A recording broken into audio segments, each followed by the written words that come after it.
할렐루야. 제가 저를 간단히 한번 소개를 하겠습니다.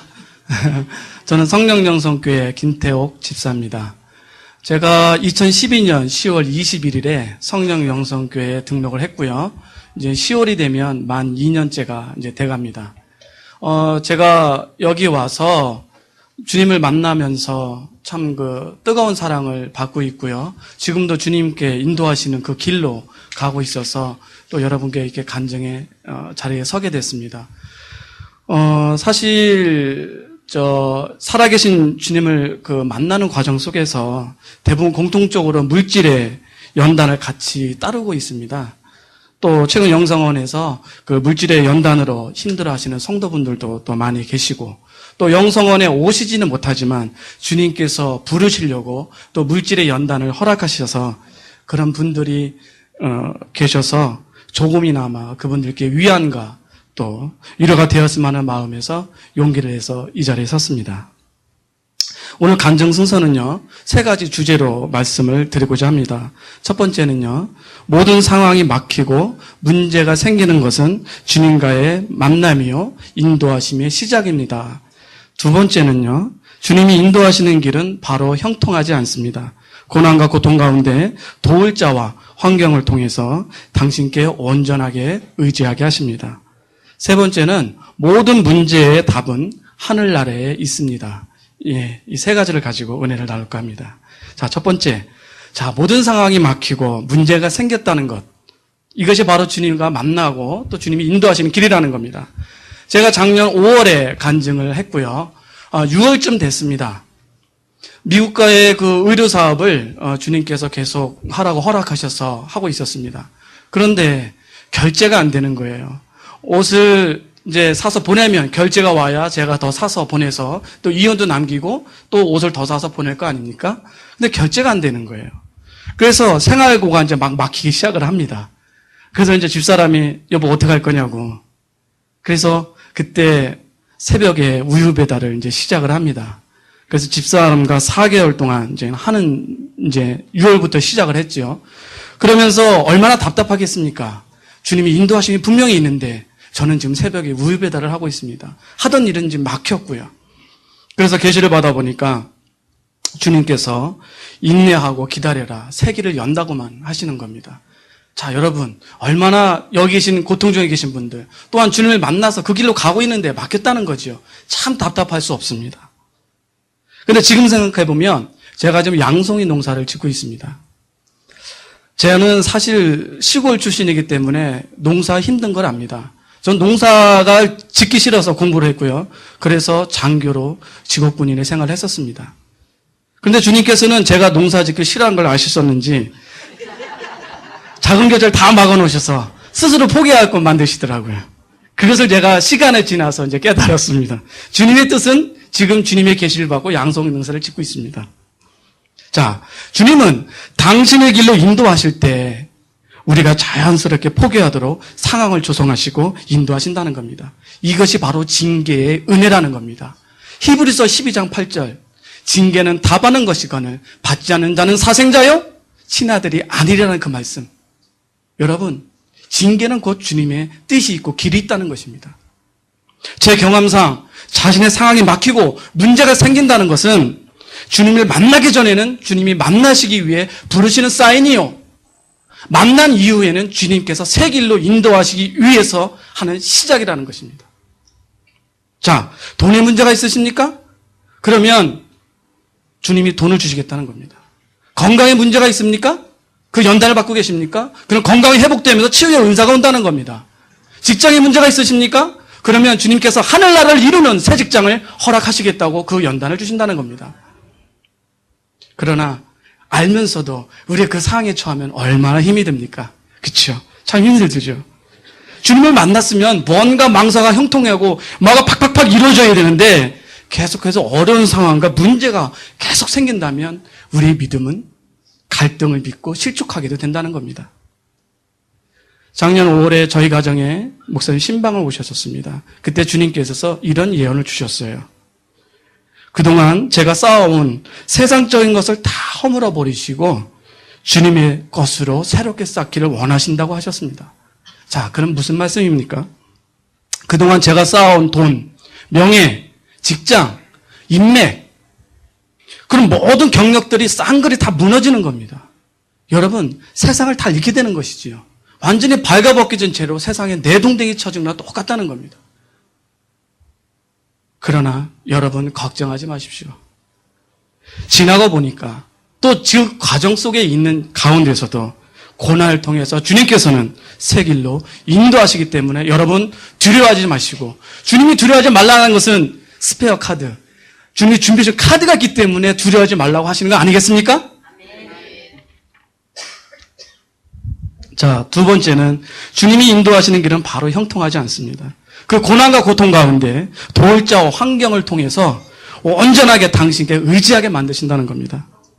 작년 7월이었습니다. 전 여전히 우유배달을 하고 있었지요. 뭔가 주님이 세계를 여실 건데 뭔지는 몰랐어요. 그게 농사인지는 몰랐죠. 그때 마침 목사님 사촌 형님이 여기로 오셨어요. 그 목사님 사촌 형님 그 동생분이 대학 강사하셨는데 대학 교수를 채용할 때니 얼마를 이제 내라고 한 거죠. 그분이 그것을 뿌리치고 귀농을 해서 충남 보령에서 양송 농사를 지으시면서 그야말로 부농의 길을 걷고 계셨고, 많은 일손이 필요하다는 얘기를 목사님이 정보를 이제 입수하게 됩니다. 그거를 만나고 나서 목사님이 항상 여기 마당밭에 우리 대화를 나누지 않습니까? 나누는데 그것이 제 직업이 될 줄 몰랐습니다. 남의 얘기라고 생각을 했죠. 그때 아까도 말씀드렸지만 전 농사에 대한 거부 반응이 있었던 사람입니다. 근데 목사님 뭐라고 얘기를 하시냐면요.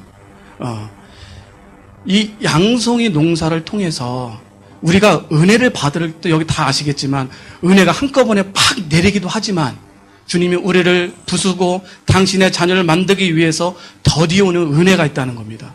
저도 처음에는 뭔가 하나 짱! 아까 목사님 말씀처럼 뭔가 짱 하면 짱 될 줄 알았는데 제가 먼저 짱을 해야 된다는 것이죠. 그러면 시간이 필요하게 된답니다. 그럼 저도 사업에 망해서 생활비가 없었던 사람이었는데 목사님은 김태욱 집사가 이 양송이 농사를 지어가면서 일자리를 그렇게 주님을 만나가는 사람들에게 제공해주고 그분들께 생계비를 지원하는 그 사역을 했으면 좋겠다라고 말씀을 하셨어요. 그것 때문에 제 마음에 움직이고 이것이 바로 하늘나라를 이루는 사역이라는 것을 알았기 때문에 순종하기로 했습니다. 그래서 인터넷으로 양송에 대한 정보를 쭉 검색하기 시작을 합니다. 그래서 알게 된 사실이 충남 부여가 최대 양송이 주산지라는 사실을 알게 됩니다. 그래서 9월 달에 추석 제기 바로 세기 전에 부여로 내려가게 됩니다. 자, 하나님은 참 묘하신 분입니다. 그 양송이 버섯을 하는 그 주산지에 갔더니 재배사가 엄청 많습니다. 농가도 굉장히 많습니다. 그런데 사람이 한 명도 없어요. 제가 내려갔는데. 근데 유일하게 한 분이 딱 계셨는데 그분이 저를 지도해 주는 딱 그분이 한 분 계셨던 거예요. 그분이 거기서 우리 포크레인 가지고 양송이 재배 들어가는 그 퇴비를 만들고 계시는 거예요. 딱 봤는데 인상이 너무 좋아 보이시는 거야. 그분이 제가 말을 걸었을 때 지나칠 수도 있는데 아주 상냥하면서 시동을 끄고 내려오셔가지고 어떻게 왔느냐고 물어보시는 거예요. 그래서 제가 2차 저차에서 사업이 망해서 이제 이 농사를 좀 하려고 하는데 가르쳐 줄 수 있습니까? 그랬더니 쭉 아래 위아래를 훑어보시더라고요. 안 되겠는데 보니까 안 될 것 같대. 닭똥 냄새 맡을 수 있겠느냐고. 가능합니다.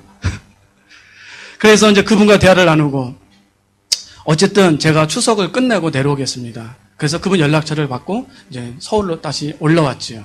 그러고 이제 계시를 받습니다. 왜냐하면 주님이 정확하게 인도하시는 길인지 다시 한번 받아보기 위해서지요. 그래서 받았더니 주님께서 이런 말씀을 하셨어요. 사랑하는 내 아들아, 이 길은 내가 계획하고 인도하는 길이다. 이 길은 한없이 힘들고 어려운 길이다. 그러나 네가 하기를 원한다. 이렇게 말씀을 주셨어요.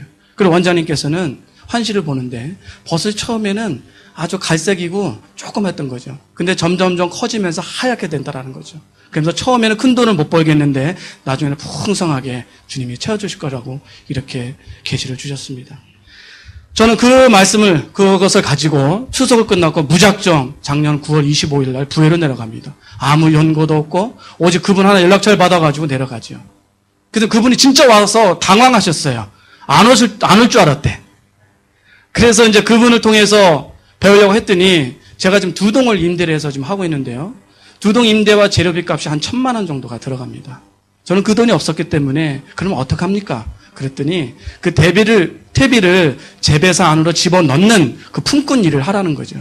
그거를 하면서 좀 돈을 벌어가면서 여건을 보자라고 얘기를 하셨어요. 그래서 어떡합니까? 거기서 또 하나의 만남이 생기는데요. 지금 재배사를 빌려주신 주인 아주머니를 거기서 만납니다. 그 아주머니는 재배사를 오래돼서 비워두셨어요. 지금 사용할 수 없는 거예요. 수리를 해야 돼. 그래서 비워두셨고 그분 무슨 일을 하느냐? 퇴비 품꾼을 하는 팀장 역할을 하시는 분이셨어요. 그러니까 스카우트제가 된 거죠. 해보자고. 근데 기거할 것이 없잖아요. 그래서 그 아주머니 옆집이 3년간 비어 있었어요. 아무리 전세를 낸다 안 나갔던 집이에요. 근데 제가 들어간다니까 월세 15만 원 그냥 주셨어요. 독채를 쓰게 됐죠. 그래서 그렇게 할 일과 기거할 것이 하루 만에 생겨버렸습니다. 하나님이 이렇게 어려운 가운데도 도울 자를 붙여주신다는 거죠.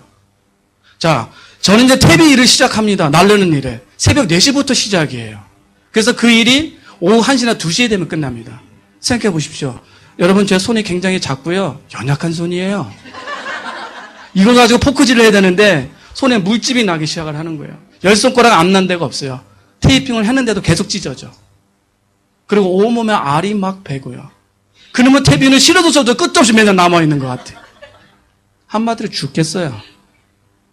그렇게 한 일주일을 하는데 몸살이 팍 옵니다. 안 하던 일을 그렇게 하니까 몸살이 옵니다. 그래서 그 방에 몸살이 와서 누워있는데요.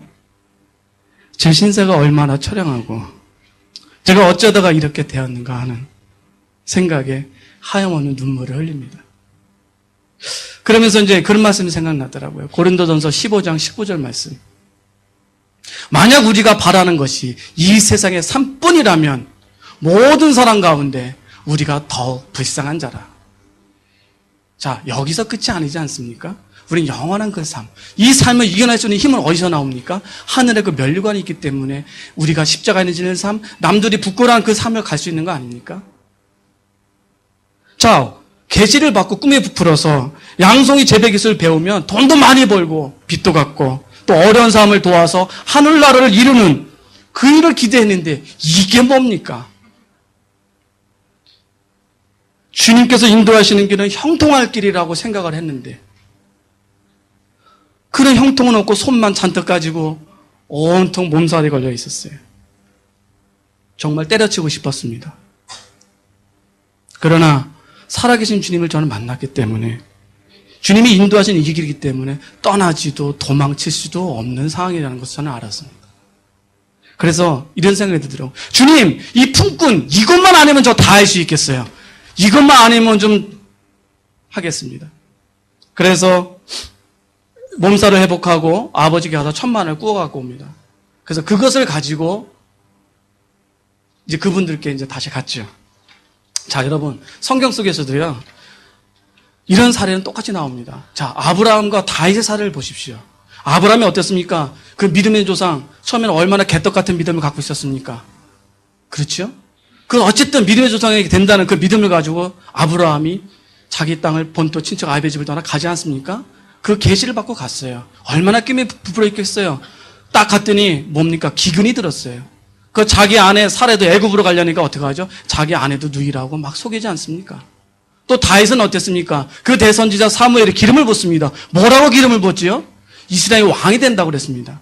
여러분 반대로 생각해 보세요. 여러분이 대통령이 된다고 기름 부음을 받았어요. 얼마나 좋은 예언입니까? 근데 다윗은 어떻게 됐습니까? 바로 사울의 왕으로부터 목숨이 이태로워주는 그런 고난의 길을 바로 가지 않습니까? 왜 주님은 당신의 꿈과 비전을 주시고 풍성한 형통함을 인도하신다고 약속을 하시고는 고난과 고통을 주십니까? 그것은 자기 힘으로 아무것도 안 된다는 것을 깨우치게 하시고 자기 중심적인 사람이 아니라 온전히 하나님의 사람이 중심적으로 만들기 위해서 그런 고난을 주신다는 겁니다. 그러면서 재배사 아주머니와 저를 만났었던 사장의 마음을 움직이기 시작합니다. 제가 재배사 처음에 빌려달라는 소리도 안 했어요. 근데 몸에 안 되니까 이분이 그래요. 저 재배사 아무도 안 빌려줬는데 고쳐서 쓸래 하면 써봐라.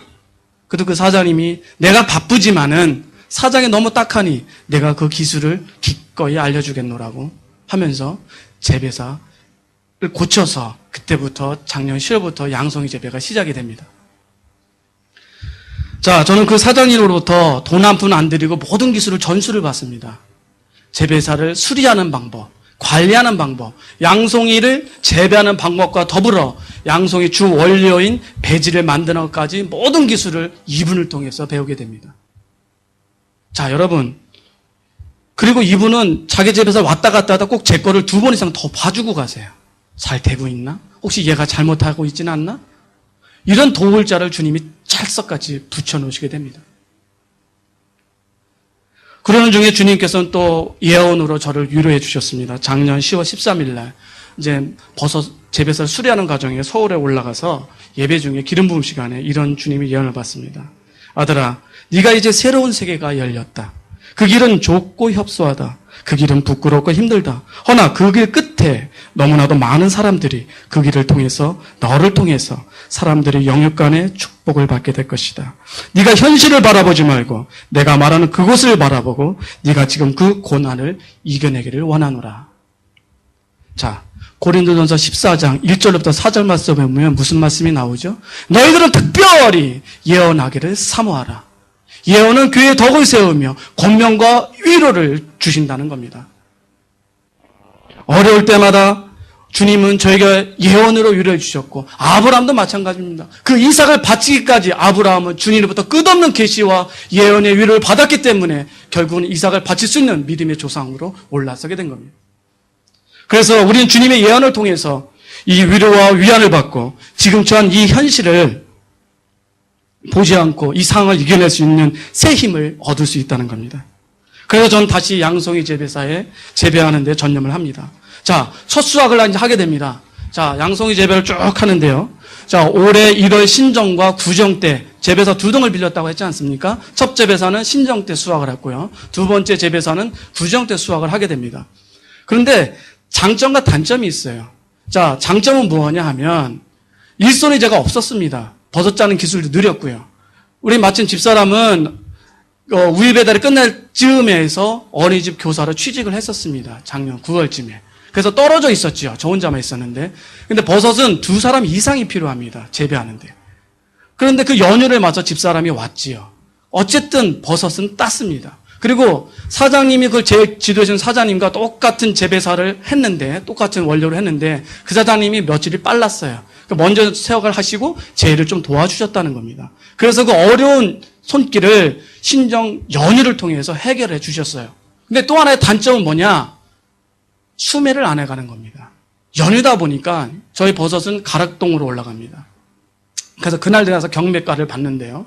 3, 4일 휴일이다 보니까 버섯이 어떻게 되죠? 저온 창고에 그대로 묵게 되는 겁니다. 이러면 버섯금이 뚝뚝 떨어지지요. 상태가 안 좋아지니까. 어떡합니까? 걱정이 되기 시작을 했어요. 근데 놀라운 일이 또 생깁니다. 저희 지도인 사장님도 연락이 와요. 갑자기 개인업자가 나타나요. 이 사장님과 연락이 한참 떨어뜨린 사람이 갑자기 신정 때 찾아와서 버섯을 달라고 그러는 거야. 사장님이 이미 버섯 다 보냈고 제 것만 남아있었는데 그게 몇백 박스였거든요. 그러면서 가격을 사장님이 경매가 받는 것보다 최소한 1,000원에서 2,000원 더 쳐주는 겁니다. 박스 하나다. 좋은 가격에 전량 그분이 다 가져갑니다. 아멘.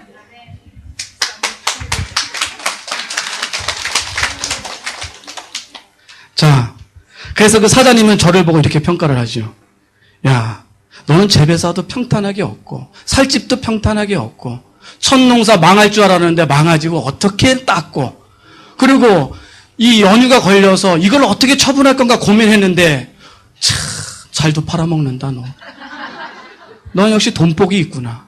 나는 돈복이 없어. 왜 평소에 연락이 없던 그 개인업자가 그때 나타났습니까? 또 일손이 없어 쩔쩔 맬 때에 그 저랑 똑같이 씨를 심은 그 사장님보다 왜 2, 3일 간격에 터울을 줘서 그 신정 연휴 때 버섯을 따게 하는 겁니까? 구정 때도 똑같은 일이 나요. 그분이 구정 때 또 찾아와서 그걸 또 그냥 다 가져갑니다. 이렇게 하나님이 역사를 하신다는 거죠. 그래서 주님은 당신께서 인도하시는 중에 고난과 고통을 주시고 우리가 완전히 그분께 의지하도록 도울 자와 환경을 변화시켜서 완전히 당신에게 의지하는 자로 바꾸신다는 겁니다. 자, 세 번째 주제는 모든 문제의 답은 하늘나라에 있습니다. 자, 올 3월 1일 날 이제 버섯을 한번 재배하고 나서 경험도 생겼고 어느 정도 크진 않지만 수익은 받습니다. 그래서 귀농하기로 했지요. 근데 제가 군 출신이었기 때문에 짧게는 1년 아니면 2년 단위로 계속 이사를 다녔었습니다. 모처럼 경기도 시흥에서 정착하고 있을 때였는데 집사람 보고 가자고 그러니까 싫대요. 왜 똥냄새 나는 시골을 가느냐고. 아이들도 싫다는 겁니다. 저는 일손도 부족하고 너무 또 외로웠고 아이들한테는 아빠가 필요한 시기였습니다. 그래서 계시를 받자. 그랬더니 주님께서 가기를 원하셨다고 했어요. 그런데도 집사람 마음에는 부담감이 있었던 겁니다. 근데 이사 오기 전에 저 사람이 꿈을 꿔요. 집사람이. 제가 평소 갖고 다니는 성경 가방이 있었는데 꿈에서 그 가방이 열립니다. 그러면서 이런 말씀이 나와요. 사랑하는 내 딸아, 너는 아브라함처럼 내 본토 친척 아비의 집을 떠나 내가 약속한 그곳으로 가라. 그렇게 꿈을 꿉니다. 그러고 나서 이사를 했어요. 그러고 와서 첫 예배를 여기 이사한 뒤에, 그 전에 예배는 왔었죠. 이사한 후에 충주에 와서 예배를 드리는데 기름 부음 시간에 목사님 또 예언을 하시지 않습니까? 집사람의 예언이 나와요. 사랑하는 내 딸아, 너는 아브라함처럼 내 본토 집에 아버의 집을 떠나 내가 약속한 그 땅으로 가라. 그리고 너는 거기서 잠시 뿌리를 내려야겠고 하늘나라에 복음을 전하는 그 사명을 감당해야 한다고 이렇게 예언을 주셨습니다. 자, 여러분, 주님께서는 어떻게 하셨습니까? 저희 가정이 이곳 부여로 정착하길 원하셨고 그 뜻을 집사람의 꿈을 통해서 보여주셨고 그 뜻을 목사님의 예언을 통해서 확증까지 시켜주신다는 겁니다. 자, 아모스 3장 7절 말씀. 주 여호와는 당신의 그 크고 은밀한 비밀을, 그 미래에 대한 계획을 나의 종, 나의 선지자를 통하지 않고는 결코 행함이 없다는 그 말씀. 여기가 살아있는 건 맞지요? 그리고 하나님의 최대 관심사가 하늘나라에 있다는 것을 다시 한번 깨닫게 됐습니다. 자, 첫 수확 당시에는 일반 양송이 재배하신 분들처럼 저도 온 열정과 정성을 양송이 재배에만 쏟아 부었습니다. 이 시기가 아까 소개했지만 이사를 가서 한동안 영성원을 못 오던 시기였습니다. 왜냐하면 인생에 살이 걸렸어요. 이래서 하늘나라에 이르는 길이라고 생각을 했어요. 그래서 양송이를 어떻게 하면 잘 기를까? 어떻게 하면 좋은 품질을 기를까? 하루에도 몇 번씩 들락날락거리고 책도 뒤져보고 잠은 두고 하면서 오로지 여기에만 올인을 합니다. 그러나 수익은, 그러는 기적도 있었지만 수익은 크게 보지를 못했습니다. 그래서 깨닫게 됩니다. 아, 버섯이 어느새 내 우상이 돼 있었구나. 거기에 내가 집착하고 있구나. 어느새 나의 그 주인이신 주님은 다 온데간데였고 나에게는 오직 버섯밖에 없다는 사실을 깨닫게 됩니다. 그리고 주변을 둘러보니까 거기에 모든 일하신 분들은 이미 일의 포로가 돼 있었고 돈, 일, 버섯 완전히 주님이 아닌 세상 것에 포로가 돼 있다는 것을 깨닫게 됩니다. 그리고 제가 영성원을 다니면서 깨닫진 복음이 굉장히 많지만 그중에 제가 가장 말씀에 닿고 있는 복음은 여기 와서는 히브리서 12장 8절 말씀이고 만난 이후에는 마태복음 6장 33절 말씀이라는 겁니다. 먼저 그의 나라와 의를 구하면 이 모든 것을 어떻게 한다고요? 주님께서 더불어 주신다는 겁니다. 맞아. 그의 나라. 하늘나라를 먼저 구하면 주님이 내가 원하지 않는 모든까지 도와주신다고 했어요. 그게 답이다. 그래서 저는 하늘나라를 먼저 세우기 위해서 3월에 이사한 뒤로부터는 그때부터 영성을 다시 오기 시작한 겁니다. 공백 기간이 한 5개월 정도 됐었지요. 예전에는 일주일 내내 벌써 집중했다고 하면 그 이후부터 제 삶은 일주일에 4일을 하늘나라를 세우는 데에 집중하기 시작합니다. 어떻게 했냐고요? 자, 여기 공주에 오시는 분들이 계십니다. 제가 공주 기도원에서 매주 수요일 날 말씀을 전하고 있습니다. 또 같이 예배를 드리고 있습니다. 그리고 금토일은 여기에 충주에 오지요. 그리고 주일은 뭐 하냐? 그때 예언받을 때 너는 그곳에서 그들에게 하늘나라를 전하는 복음을 전하는 사명을 감당하라고 했습니다. 저를 지도해 주시는 분은 지방교회를 다니시는 분입니다. 지방교회는 형제교회 분파교회입니다. 거기는 목회자가 없어요. 같은 성도끼리 말씀을 나누면서 은혜 받는 그런 장소입니다. 저는 여기가 어떤 형태라고 말하고 싶지는 않습니다. 성경적이냐 아니냐 이것만 따지고 있습니다. 어쨌든 저는 그분에게 복음을 전하고 있습니다. 그러나 그분들이 이해를 못해요. 여기서 받은 그 간증을 하고 여기서 받은 이 생명의 말씀을 전해도 깨닫지 못합니다. 아, 그래서 사도 바울 선생이 로마서 15장 17절 18절 19절에 이방인들에게 내가 편만하게 복음을 전할 수 있다는 것은 성령의 표적과 능력, 기사 외에는 자랑할 것이 없다라고 말씀한 겁니다. 권능이 없으니까 아무리 생명의 말씀을 전해도 끄떡도 안 하는 거예요. 제가 치유의 은사가 있다면 그분들께 잠깐만 등 좀 대보세요. 기도만 했다면 그분들이 뭔가는 달라 하면서 제 말에 기울일 텐데 기울이질 않습니다. 어쨌든 주변에서는 제가 아주 게으르고 이제는 무관심한 농부로 찍히게 됩니다. 생각해 보세요. 일주일에 4일을 하늘나라에 있는데 쏟고 겨우 3일을 재배사 보는 거죠. 물론 아침 저녁으로는 봅니다. 그러나 그분들 눈에 비치는 빈도수가 뚝 떨어지지요. 그렇게 잘 되어준 분들이 냉랭하기 시작했어요. 관심도 떨어지게 됩니다. 자, 여러분, 왜 영성원에 오는 것이 하늘나라를 이루는 겁니까? 그의 나라, 하늘나라는 무엇입니까? 마태복음 12장 28절에 너희가 하나님의 성령을 힘입어 귀신을 쫓아내는 것이면 너희 안에 이미 하늘나라가 임한 줄 알라고 하셨지 않습니까? 누가복음 17장 20절 여기 있다 저기 있다 하늘나라가 그것이 아니라 어디 있다고요? 너희 마음 안에 있다고 했지 않습니까? 자, 우리가 가난의 영, 저처럼 가난의 영, 병마의 영, 가게 저주에 흐르는 영, 직장을 방해하는 영, 내 자녀의 복을 해방하는 그 모든 영, 그것들을 여기 영성원의 주님이 임재한 이곳에 와서 그것을 쫓아내는 것이면 이것이 하늘나라를 이루는 사역입니까? 아닙니까? 하늘나라를 이루는 사역이지요. 이것이 하늘나라에 집중하는 겁니다. 먼저 내가 하늘나라를 이루어야 결박당하고 어려운 사람들이 하늘나라를 전할 수 있지 않겠습니까? 내가 먼저 맛보지 못했는데 어떻게 하늘나라를 전할 수 있겠습니까? 그래서 성령은 오는 것이 바로 하늘나라를 이루는 사역이라는 겁니다. 그러면 주님께서 어떻게 하신다고요? 마태복음 6장 33절 하늘나라를 이루면 모든 것 너희들이 생각하지 않고 너희들이 바라지 않았던 것까지도 더불어서 다 주신다는 겁니다. 자, 저에게는 이제 이상한 일들이 생기기 시작합니다. 비난과 그런 게 왔지요. 근데 영성을 다니기 시작하면서 버섯에 병충해가 줄기 시작을 해요. 수확량이 늘기 시작을 해요. 버섯 상태가 좋아지기 시작을 해요. 자, 저를 지도하는 사장님과 똑같은 재배 원료와 똑같은 종균의 씨앗을 심고 관리를 합니다. 그런데 어쩔 때는 제가 수확이 일주일이 빠를 때가 있어요. 막 걱정되죠. 뭐야 이거? 왜 나만 빨라? 잘못되는 거 아니야? 그런데 제가 수확하는 주에는 버섯금이 올라가요. 그 일주일 뒤에 사장님이 버섯을 따면 버섯금이 떨어져요. 또 한 주는 제가 버섯 수확이 늦어져요. 어떻게 된다고요? 제가 늦어지면 제가 따는 주는 버섯금이 올라가요. 사장님은 막 미치겠는 거야. 왜 그런지 이유를 모르겠는 거야. 그러면서 항상 하는 얘기는 그거죠. 사장님과 주변 분들은 대옥이 너는 돈복이 있어. 나는 돈복이 없어. 그러니 주님 말씀을 어떻게 합니까? 마태복음 6장 33절 이루어집니까? 안 이루어집니까? 이루어지지 않습니까? 어찌 말씀을 고지고대로 믿지 않을 수 있겠습니까?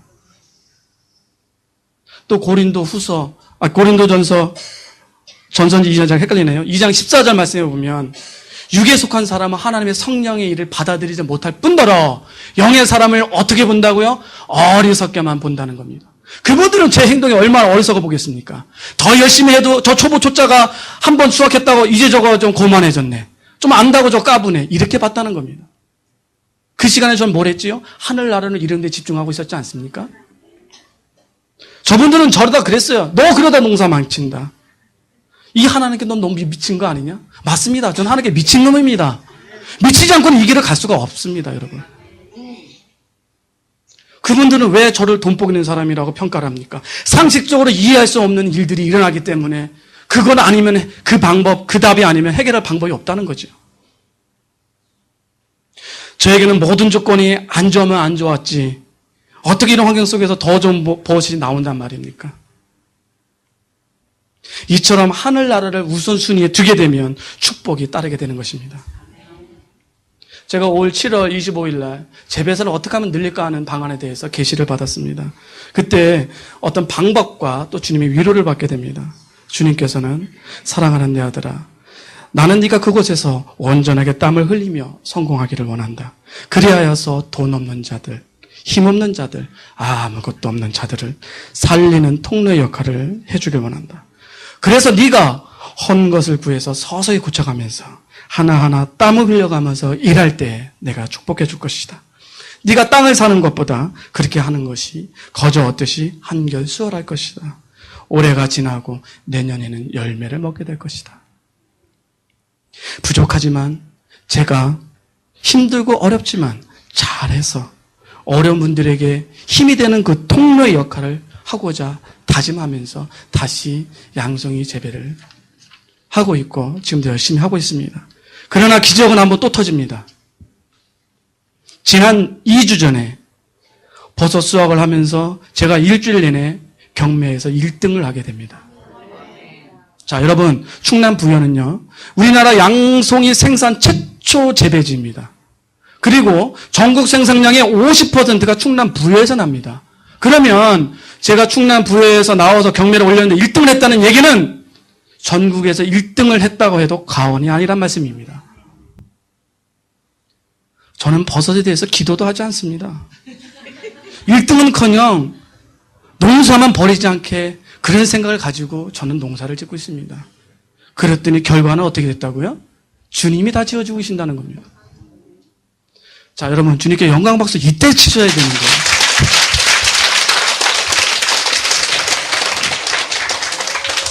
자, 다시 한번 말씀드립니다. 저의 재배 기술과 재배서 환경과 버섯 재배 관리하는 데 들인 노력은 최하로 보시면 됩니다.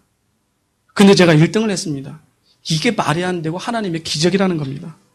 처음에 제가 임대해서 재배사를 고칠 때 너무 허름해서 실망했어요. 그럼 그렇지. 주님이 좋은 거 주실 리가 없어. 지금도 비가 오면요, 벽체 금이 가서 줄줄 비가 새 들어와요. 바닥에 물이 고여요. 저는 비가 오면 그걸 맨날 빗자루 쓸어내야 돼. 통로는 또 얼마나 좁습니까? 통로가 좁아서 그것 따르면 쪼그려 앉아 집사람하고 아주 막 죽어납니다.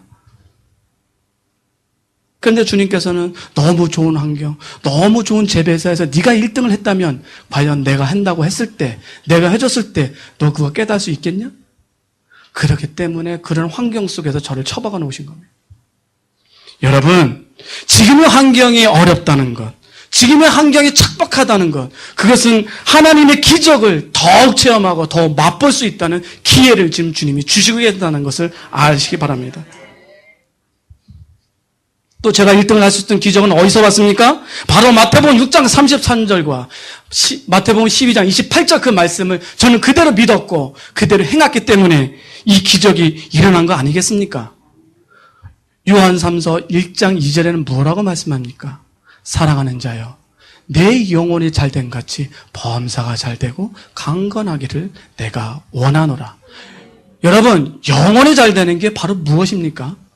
성령님의 힘을 입어서 우리의 누가복음 4장 18절처럼 그 악마의 영이, 모든 귀신의 영이 우리 영혼을 누르고 억압되고 포로된 그 모든 것을 성령님의 힘을 입어서 쫓아내는 것이면 바로 우리 영혼이 잘 되는 것이라는 겁니다.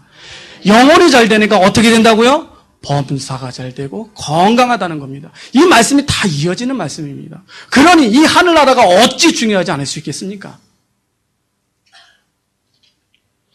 여기 오시면 모두 건강에 좋아하시는 것을 다 체험하시게 될 겁니다. 제가 여기 공지에 오시는 언 자매님도 오시기 전에 약을 한 주먹씩 드셨어요.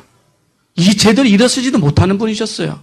여기는 숱한 간증이 너무나도 많지요. 저 뒤에는 근부력증으로 정말 죽음의 그런 고통이 있었고 어떻게 됩니까? 기도할 때 날아다녀요. 이런 회복을 주님이 말씀 그대로 응해 주시지 않습니까?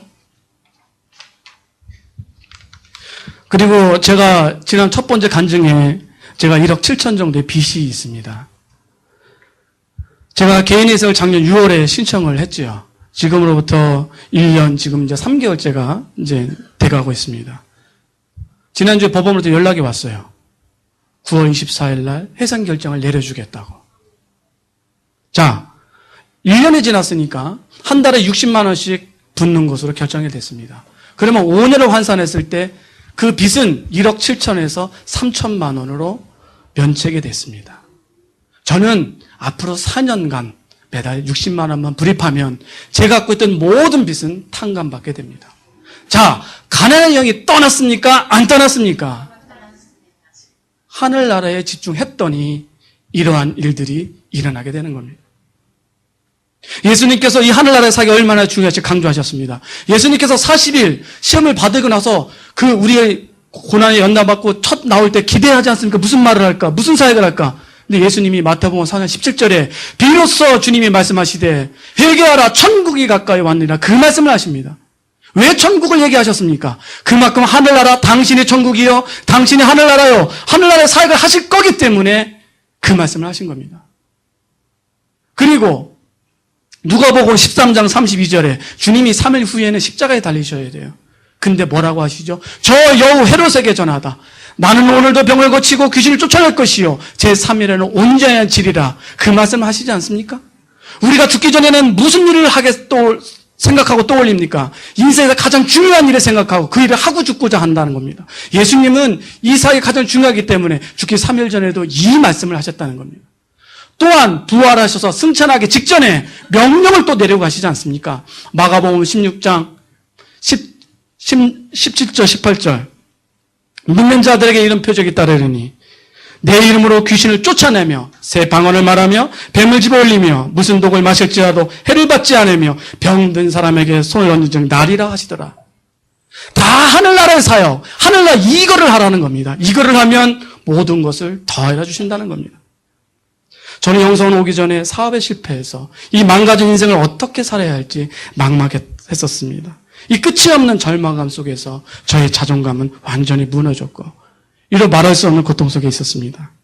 그 전까지는 오로지 제 인생의 목표는 저와 제 가정이 건강하고 출세하고 좋은 대학에 저희 아이들이 좋은 대학에 가서 사회에서 머리가 되는 것 그리고 신앙생활도 잘해서 하늘나라의 구원도 받는 것 그것이 제 인생의 목표였습니다. 그러나 그 고난 속에서 저는 그 모든 것을 놓게 됩니다.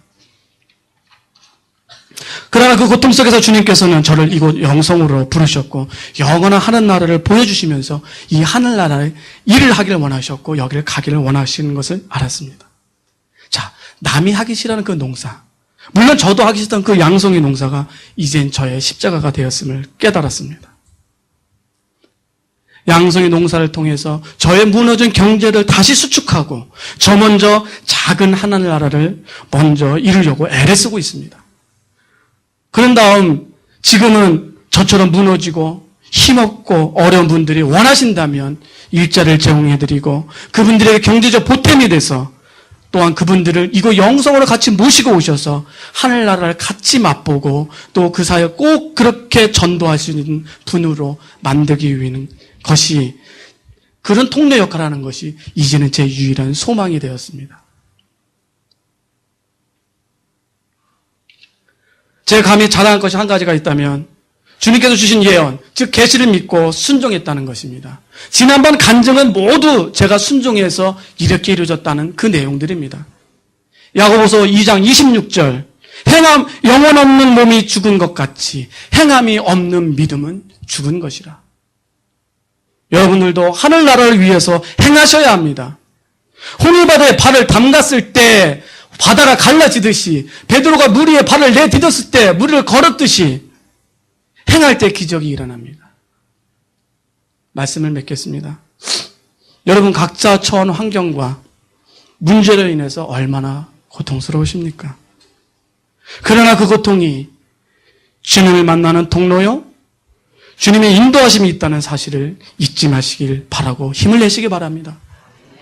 또한 그 처한 현실과 문제를 이곳 영성원에 오셔서 빠지지 마시고 끝까지 붙어 계셔서 성령님의 힘을 입어서 내가 반드시 내 안에 가난의 영, 가게 흐른 저주의 영, 병마의 영, 모든 그 더러운 그 영들을 쫓아내셔서 하늘나라를 다 이루시고 또한 그런 하늘나라를 이루는 그 믿음에 도전하시고 최우선 두는 삶을 사셔서 하나님께 영광 돌리시는 주의 자녀 되시기를 주님 이름으로 축원드립니다.